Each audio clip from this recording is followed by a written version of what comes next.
समझाने पड़ेंगे, ये नहीं topic. Good morning everybody students, today we have start topic solar system, I means सौर परिवार, और this topic belong to chapter 17 आपके stars and solar system. Clear? तो आज हम सौर परिवार के बारे में पढ़ेंगे। सौर परिवार क्या है? देखिए, सूर्य और उसकी परिक्रमा करने वाले जो खगोलीय पिंड होते हैं उनसे मिलकर के सौर परिवार बनता है। यानी आपका the sun and the celestial bodies which revolve around it from the solar system. Clear?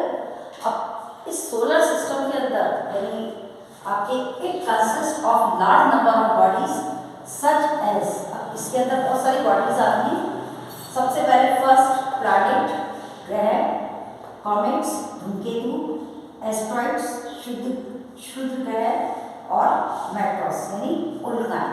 तो ये सारी जो बॉडीज हैं they are belong to solar system. Solar system के अंदर आती हैं और ये बॉडीज जो है, सभी बॉडीज जो है ये सूर्य तथा इन पिंडों के बीच में गुरुत्वाकर्षण बल के कारण ये जो पिंड होते हैं ये क्या करते हैं, सूर्य की परिक्रमा करते हैं। जैसे कि मैंने आपको इस डायग्राम के अंदर शो किया है कि ये सन है मिड में और इसके चारों तरफ प्लैनेट्स जो है वो क्या कर रहे हैं, रिवॉल्व कर रहे हैं, यानी आपके चक्कर लगा रहे हैं। तो वैसे तो 7 ग्रह होते हैं लेकिन हमने इसमें एक और ग्रह का इंक्लूड किया है, नेपच्यून। तो ये है, तो कहने का मतलब ये है कि सूर्य तथा पिंडों के बीच गुरुत्वाकर्षण बल के कारण ही ये पिंड जो है सूर्य की परिक्रमा करते हैं। यानी आपके इसमें अर्थ भी आएगी, ये भी एक प्लैनेट है, the earth as you know, सब जानते हो आप। तो these are also revolve around the sun, ये भी पृथ्वी के चारों ओर चक्कर काटती है। तो सौर परिवार का एक सदस्य कहलाता है आपका पृथ्वी भी, और पृथ्वी को भी हम क्या मानते हैं, एक ग्रह मानते हैं। तो सूर्य की परिक्रमा करने में आपके 7 ग्रहों के अतिरिक्त एक अन्य ग्रह भी इसमें शामिल है जिसको हम बोलते हैं नेपच्यून। तो इस तरह से आपके इनका जो सीक्वेंस है इसी के अकॉर्डिंग होती है। सन के बिल्कुल निकट सबसे पहला जो ग्रह है वो है बुध ग्रह, जैसे कि मैंने आपको डायग्राम में बता रखा है। बिल्कुल nearest planet is known as Mercury and furthest planet, सबसे दूर का जो प्लैनेट है वो है नेपच्यून। क्लियर? आपके one word question come out हो सकता है कि which planet is nearest to the sun and which planet furthest to the sun, यानी सूर्य से सबसे दूरस्थ ग्रह कौन सा है और सबसे नियरेस्ट निकटतम ग्रह कौन सा है। तो ऐसे छोटा 1 लाइन का क्वेश्चन आ सकता है, तो प्लीज इस पर फोकस रखिएगा। तो ये सीक्वेंस में मैंने लिख रखा है, देखिए इसकी सीक्वेंस। सबसे पहले फर्स्ट कौन सा आपके प्लैनेट है, वो प्लैनेट है फर्स्ट नंबर का बुध ग्रह, सेकंड है आपका शुक्र ग्रह, थर्ड पृथ्वी, फोर्थ मंगल और फिफ्थ बृहस्पति, सिक्स्थ जो है शनि, सेवेंथ यूरेनस और एक अन्य ग्रह में शामिल होता है नेपच्यून। तो इस तरह से 8 ग्रह हैं और इनकी हमें इसी सीक्वेंस के अंदर स्टडी करनी है। तो सब यहाँ हम अब देखिए एक बात और जाननी है आपको इसके बारे में। Did you know till 2006 there were 9 planet in the solar system. तो पहले आपके 2006 के अंदर इसमें 9 प्लैनेट लेते थे। अब आप कहेंगे 9 प्लैनेट, 9वां नंबर का प्लैनेट कौन सा है? तो ये 9वें नंबर का जो प्लैनेट है जो कि सबसे ज़्यादा सन से फर्दरेस्ट प्लैनेट कहलाता था, और this planet is known as Pluto. ठीक है, Pluto was the furthest planet from the sun. ये भी ध्यान रखिए, इस पर भी फोकस करिए। मैं आपको ये नाम लिखी हूँ इस ग्रह का, 9 नंबर का जो ग्रह है इसका नाम है प्लूटो, और ये प्लूटो जो ग्रह है ये furtherest planet from the sun, furtherest planet बोलते हैं इसको, planet sorry from the sun. सबसे दूरस्थ प्लैनेट जो है प्लूटो कहलाता है, ये जानकारी आपको होनी चाहिए। Adopted new definitions of solar system सन 1926 में जो है इसी के बारे में बताया गया था कि सौर परिवार में 9 ग्रह थे। प्लूटो सौर परिवार का ही सदस्य था और सूर्य से सबसे दूरतम ग्रह, फर्देस्ट ग्रह कहलाता था। फिर सन 2006 में अंतर्राष्ट्रीय खगोलीय संघ ने ग्रह की जब नई परिभाषा को अपनाया तो उसके अनुसार प्लूटो ग्रह को इस श्रेणी से कम आउट कर दिया, बाहर कर दिया और अब परिवार में, सौर परिवार में इसको शामिल नहीं किया गया है। अतः सौर परिवार में आपके ये 8 ग्रह हैं। तो today we have study planets. हम प्लैनेट्स की स्टडी करेंगे। उससे पहले हम सन के बारे में जान लें कि सन क्या है, सूर्य क्या है, जिसके ये ग्रह हैं। तो सन देखिए, सन जो है आपकी सबसे नियरेस्ट स्टार फ्रॉम अस। सन जो है सबसे नियरेस्ट स्टार है फ्रॉम अस, यानी हमारे, जिसको हम इजीली देख लेते हैं। तो it is continuously emitting and huge amounts of heat and light. It means, यानी इसका मतलब क्या है कि एक ऐसा प्लैनेट है जो सबसे ज़्यादा इमिटिंग करता है, सबसे ज़्यादा ह्यूज अमाउंट्स के अंदर बहुत अधिक मात्रा में आपको हीट यानी ताप देता है एंड लाइट और प्रकाश। सबसे ज़्यादा प्रकाश आपको लाइट जो है, प्रकाश किससे फाइंड होता है, सन से। The sun is the source of almost all energy of the earth. और अर्थ के ऊपर एनर्जी सोर्सेस जो है वो कौन है, सन। यानी सन की प्रेजेंस में ही आपके एनर्जी किसको प्रोवाइड होती है, अर्थ को, और लाइट भी अर्थ को सन से ही मिलती है। तो इन फैक्ट, ये बिल्कुल फैक्ट है, the sun is the main source of heat and light for all the planets. अब अभी तो हमने अर्थ के बारे में बात की कि अर्थ को लाइट और हीट कहाँ से प्रोवाइड होती है, सन से। लेकिन ये जितने भी प्लैनेट्स हैं इन सबको सन से हीट एंड लाइट प्रोवाइड होती है। क्लियर हो गया? तो सन जो है ये आपका मेन नियरेस्ट स्टार है फ्रॉम अस। अब देखिए सन के चारों तरफ जो रिवॉल्व करने वाले जो ऑब्जेक्ट हैं या जो बॉडीज है उनमें फर्स्ट नंबर का आ रहा है प्लैनेट्स। तो today we have study planets. Planets क्या है, अब इसके बारे में हमें स्टडी करनी है। जैसे कि आप डायग्राम में देख रहे हैं कि सोलर सिस्टम में हमने यहाँ पे कुछ प्लैनेट शो किए हैं और आपको इसके अंदर 8 प्लैनेट्स बिल्कुल क्लियर हैं और 8 प्लैनेट्स में सबसे सीक्वेंस के अकॉर्डिंग होगी, आप आगे पीछे नहीं कर सकते उनको। फर्स्ट प्लैनेट जो है मरकरी होता है। दीज आर, आप ये सबसे नियरेस्ट प्लैनेट है सन का, और फर्दरेस्ट प्लैनेट सन का कौन सा है, नेपट्टून। तो आपको इस तरह से लर्न करना है। और 9 जो मैंने आपको यहाँ लिखा था, furtherest planet from the sun, Pluto. ये आपके आउट हो चुका है खगोलीय संघ के अंदर से। अंतर्राष्ट्रीय खगोलीय संघ ने इस वाले प्लैनेट को आउट कर दिया। So we that time Neptune is the furthest planet of the sun और nearest planet of the sun is known as Mercury. Clear हो गया? तो ये शॉर्ट क्वेश्चन आ सकता है आपके। तो प्लैनेट्स क्या है, प्लैनेट्स जो है बिल्कुल जस्ट लाइक ए स्टार, तारों की तरह ही होते हैं ये, और they do not light of their own. इसको समझे आप, इनकी खुद की लाइट नहीं होती। ये किसकी लाइट से ब्राइट होते हैं, सन की लाइट से। इनकी खुद की लाइट नहीं होती, दे मियरली रिफ्लेक्ट द सनलाइट। ये भी क्लियर हो गया, सन की लाइट से ही रिफ्लेक्ट होते हैं, दैट फॉल ऑन देम, और जो उनके ऊपर पड़ती है। तो अब यहाँ पे हम एक और क्वेश्चन अराइज आपका करते हैं कि difference between stars and planets. Planets और स्टार्स के अंदर क्या डिफरेंस है? प्लैनेट्स जो हैं इनकी खुद की ओन लाइट नहीं होती है, किसकी लाइट से रिफ्लेक्ट होते हैं, सन की। और जबकि स्टार जो होते हैं उनकी खुद की ओन लाइट होती है। तो ये दोनों में अंतर भी आ सकता है आपके कि right the difference in between star and planets. अब प्लैनेट्स में सन के अकॉर्डिंग पोजीशन देखिए इसकी अलग अलग है सबकी। तो यहाँ प्लैनेट्स के अंदर हम changing their positions with the respect to the stars. तो planets are not plutons planets जो है ये चमकते नहीं है, ये ध्यान रखना, जबकि स्टार जो है ट्विंकल करते हैं, चमकते हुए दिखाई देते हैं आपको।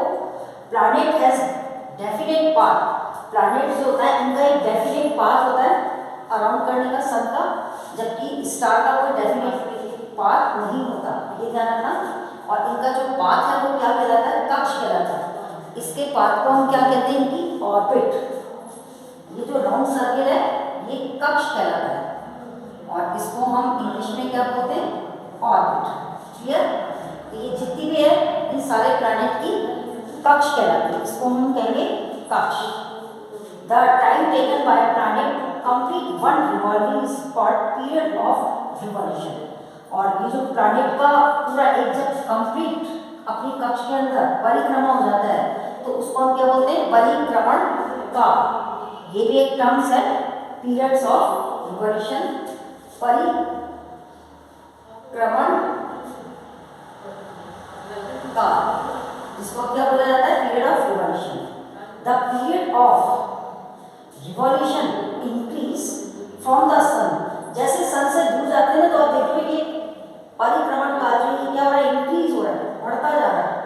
इसका जो पैसेज जो है वो क्या हो रहा है, आपका इंक्रीज होता जाता है प्लैनेट्स का।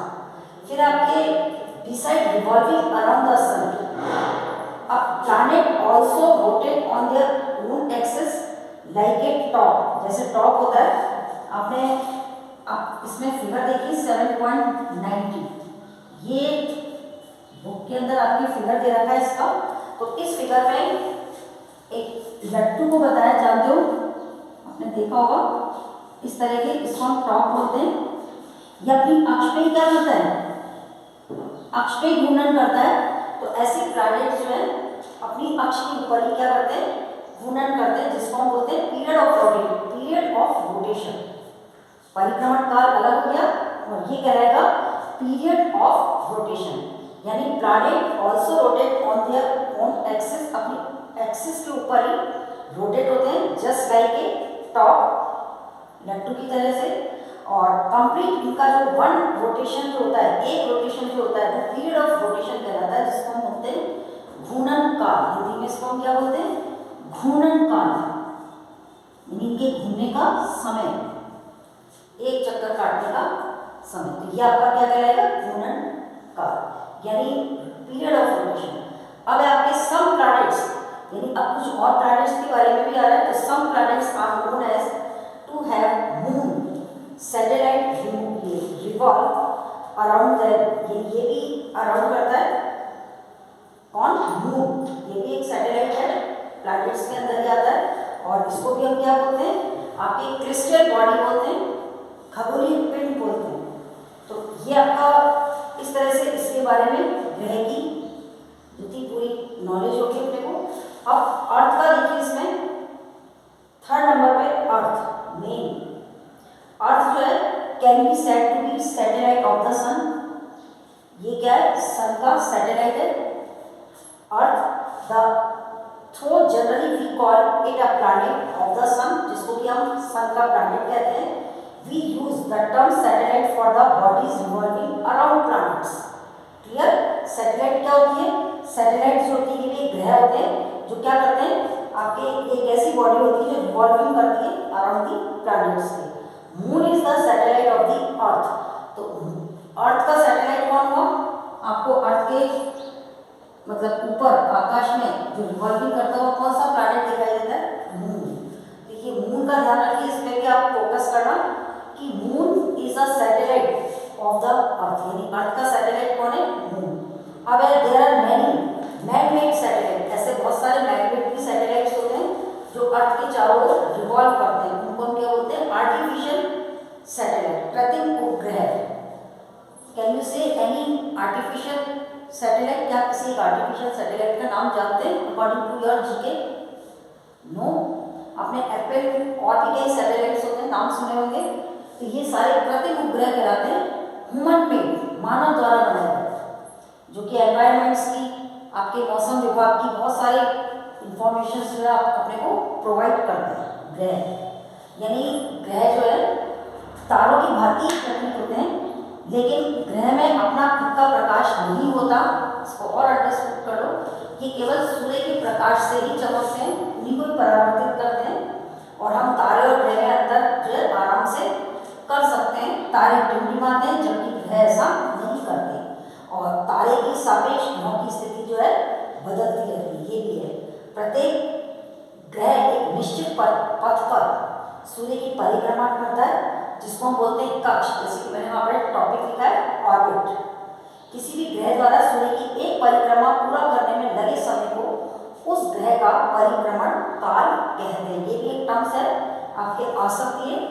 ये टर्म्स जो कैसे है कि what you mean period of revolution, तो आप क्या लिखोगे पीरियड ऑफ रिवॉल्यूशन के लिए the time taken by a planet to complete one revolution is called its period of revolution. और हिंदी में आप लिखोगे किसी भी ग्रह द्वारा सूर्य की एक परिक्रमा, फॉर एग्जाम्पल मंगल है, इस मंगल ग्रह का सूर्य के चारों तरफ एक चक्कर लगाना क्या कहलाता है परिक्रमण काल। क्लियर?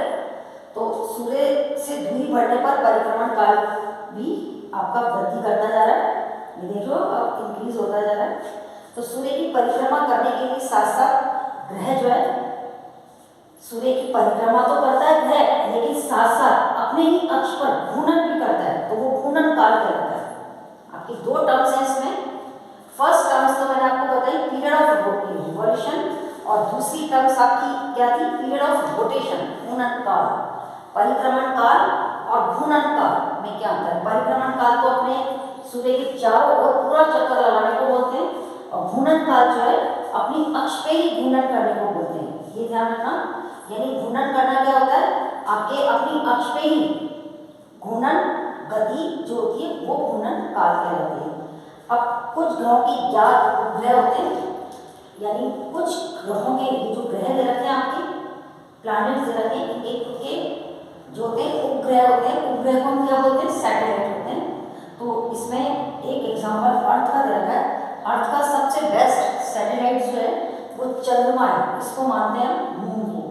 ये भी परिक्रमा करता है और खगोलीय की परिक्रमा करने वाले अन्य खगोलीय पिंड भी आपके जो है उपग्रह कहलाते हैं। और भी जो पिंड होते हैं चंद्रमा तो खैर उपग्रह है, लेकिन और भी कई ऐसे पिंड हैं जो आपके प्लैनेट्स के चक्कर काट रहे हैं, जिसको हम क्या बोलते हैं उपग्रह। उपग्रह बोले तो सैटेलाइट। और कुछ तो आपके सैटेलाइट जो है ये तो नेचर के हैं, लेकिन मैन मेड सैटेलाइट्स भी होते हैं और मैन मेड सैटेलाइट्स को हम क्या बोलते हैं आर्टिफिशियल सैटेलाइट। तो इस तरह से आपके मानव निर्मित उपग्रह पृथ्वी की परिक्रमा करते हैं और ये आपके कहलाते हैं कृत्रिम उपग्रह। अब आपके आता है इसमें बुध सबसे पहला उपग्रह जो है सूर्य का निकटतम ग्रह है और लघुत्तम ग्रह कहलाता है, सबसे छोटा ग्रह होता है और ये बिल्कुल सूरज के निकट है। इसके ऊपर सूरज की जो है काफ़ी चकाचौंध रोशनी पड़ती है, तो इसलिए इसका हम ऑब्जर्वेशन नहीं कर सकते। हम इसकी स्टडी करने में आपके साइंटिस्टों को काफ़ी कठिनाई हुई थी, क्योंकि बिल्कुल सूर्य के निकट है, यहाँ पर ताप वगैरह सब बहुत ज़्यादा है, तो इस कारण से इसकी जो है जानकारी जो है बहुत कम है। कौन सी की? आपके मरकरी की। मरकरी के बाद में फिर आता है शुक्र ग्रह। शुक्र ग्रह जो है ये भी आपका पृथ्वी का निकटतम पड़ोसी ग्रह है, ये ध्यान रखना। शुक्र जो है आपके नेबर है किसका? अर्थ का। और ये भी चमकीला ग्रह है, ये भी अधिक चमकता है क्योंकि सबकी नियर अबाउट है और पश्चिमी आकाश में दिखाई देता है सूर्यास्त के तुरंत बाद। आप इसको कब देख सकते हो? शुक्र ग्रह को, वीनस स्टार को सूर्योदय से पूर्व और कभी कभी सूर्यास्त के तुरंत पश्चात ये हमें पश्चिमी आकाश के अंदर दिखाई देता है। कौन सा तारा? वीनस। अर्थ के बारे में मैंने आपको काफी सारा बता दिया। तो अर्थ जो है ये ऐसा सौर परिवार का एक ऐसा प्लैनेट है जिसके ऊपर लाइफ संभव होती है, जीवन है, और ग्रहों पर भी चल रहा है लाइफ का, लेकिन मेन जो है लाइफ संभव जो है किसके ऊपर है? अर्थ के ऊपर है। यानी निरंतरता इस पर बनी रहती है और जितनी भी पर्यावरण में होने वाली जो घटनाएं हैं, मौसम का बदलना, आंधी तूफानों का आना, ये सब किसके अंदर पॉसिबल है? आपके अर्थ के अंदर। तो अर्थ जो है पृथ्वी पर, मतलब पृथ्वी ही अर्थ कहलाएगी और इसके ऊपर आपकी जल की उपस्थिति, वायुमंडल की उपस्थिति, ओजोन का आवरण, ये सब बना रहता है। तो अंतरिक्ष से देखने पर पृथ्वी के पृष्ठ तल पर भूमि से प्रकाश के परावर्तित होने के कारण एक ऐसी प्रतीत होती है नीले हरे रंग